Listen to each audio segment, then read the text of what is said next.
Hello friends, please don't forget to subscribe to my channel and like the videos.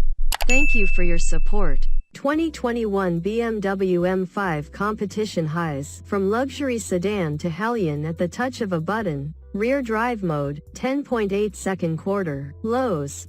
Checked out steering, subdued exterior, a bit too removed. Verdict. A luxury sedan with a rocket strapped to its trunk. Yes, the quickest car came in last, separated from the Audi by a single point. On paper, the M5 Competition trails the CT5-V Blackwing by 51 horsepower, but one prod of the throttle reveals that its rated power is probably conservative. This engine is an absolute reactor, one tester wrote in the logbook. It makes 617 horsepower on its worst day. So strong from idle to redline. And the M5's exhaust gives it an exotic voice, sounding almost like a Ferrari or a McLaren on a cold start. It pulls like an exotic too. In fact, the M5's 2.7-second time to 60 miles per hour edges an old McLaren 570 GT by 0.2 second, and its 10.8-second quarter mile is right on top of the McLaren's 10.7 seconds. All-wheel drive has its benefits. This. In a big four-door with 20-way massage seats with shoulder articulation and one of those motorized rear window shades that discreetly folds away when you put the car in reverse. You can have it all, says the M5. That attitude extends to the car's many adjustable performance parameters. An M mode button on the console allows you to select road, sport, or track. More often, you end up using the M1 and M2 programmable buttons on the steering wheel, and that's where your choices get daunting. Drivers can dial in responsiveness from the engine, transmission, chassis, steering, stability control system, all-wheel drive system, including whether to go rear drive, and exhaust. Be careful with the M2 button, one tester warned as we set out for Hocking Hills. I programmed it for rear drive.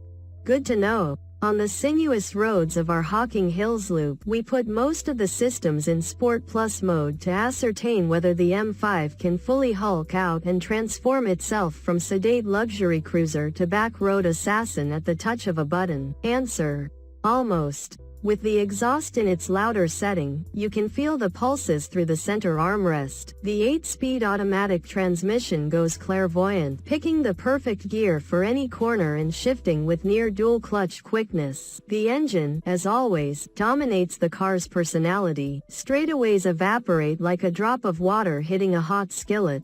Good thing the M5 also has the strongest brakes, hauling down 4,243 pounds of BMW from 70 miles per hour in just 147 feet. Despite its hyperbolic acceleration and stopping power, the M5 isn't quite as happy in the corners. This is all relative, given that this is a car that pulls 0.97 grams. But the M5's steering simply isn't as good as the rest of the car. Like BMW just couldn't bring itself to add a dash of M2 CS to the recipe and allow more of the road to filter up through the wheel. The revised suspension is more comfortable over bad surfaces, but it feels like BMW used comparatively firm springs with soft dampers, leading to pogo stick motions over bumps. The M5 also wears the highest as tested price, at $141,045.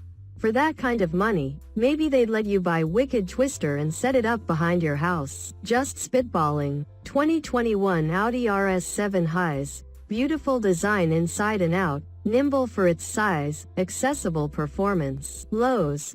Off the pace, about as expensive as the M5, skews more luxe than sport. Verdict: as quick as it is, it needs even more power in this crowd. The heaviest and least powerful car here, the Audi eked out a second-place finish thanks to impeccable execution. It looks beautiful inside and out. Its 4.0-liter V8 is a perfect combination of bellicose and sophisticated, and its chassis is deftly tuned. Its rear axle steering delivering wheelbase shrinking agility while its torque vectoring rear differential and all all-wheel drive system instill confidence right up to the limits. The only car here with air springs, the RS7 can glide imperiously down the road when it's not being called upon to hustle. When you're in a thrill-seeking frame of mind, simply push the RS button on the steering wheel and the big Audi readies itself for action, dropping down a gear or three and unleashing a hearty bellow from the exhaust. One logbook note read,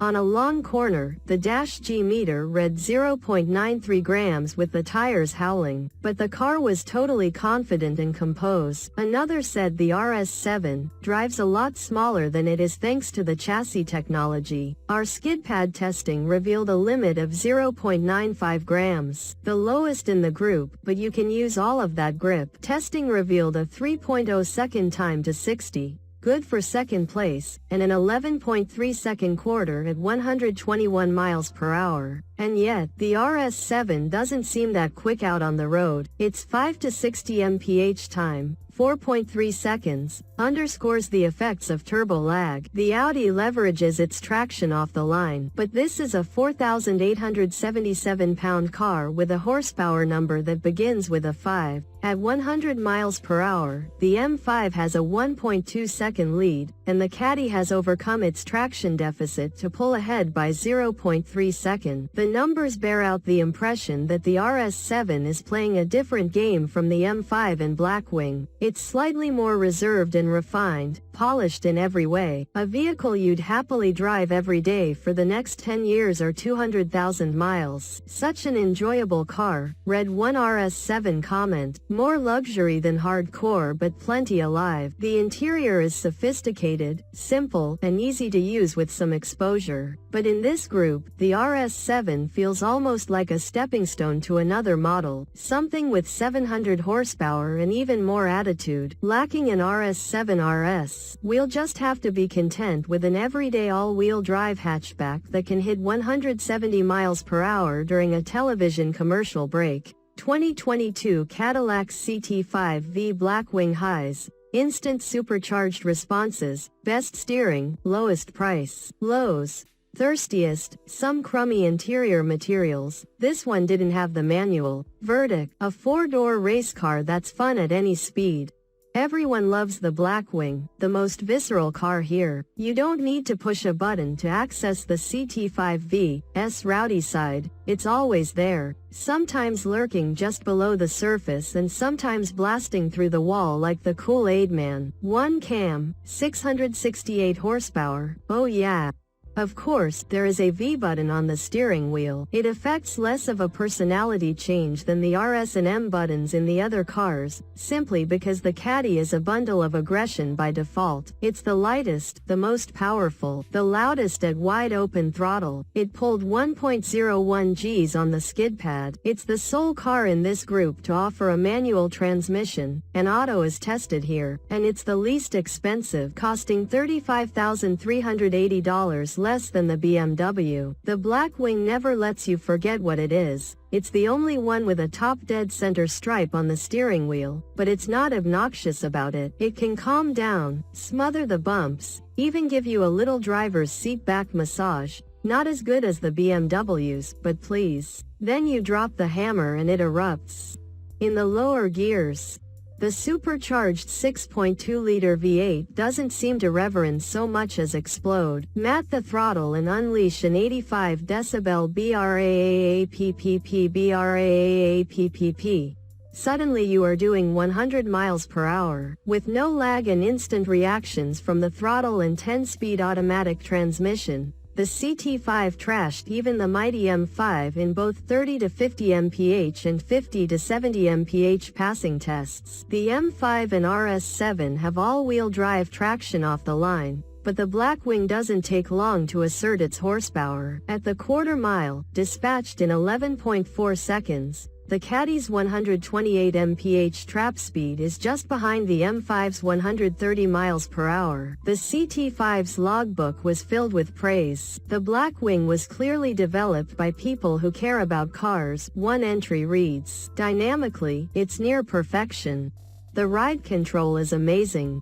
The steering is honest-to-God great, like the man upstairs developed it himself, and the electronically controlled limited-slip differential and performance traction management make wrangling 668 horsepower with a pair of 305/35 R19 lassos a not scary experience. Those rear tires are wider than the Audis and BMWs by 20 mm, giving the Caddy the stance of an escaped IMSA GT4 car. If there's a letdown, it's the interior, which isn't up to Audi or BMW levels of luxury, but the joyousness of the Blackwing driving experience has a way of blinding you to Chevy Trax grade lower door panels. When we strapped into Wicked Twister, we knew its days were numbered. We can say the same about these snarling V8 anomalies, elite performance machines straddling the gas-powered past and an electrified future. They're all outrageous fun.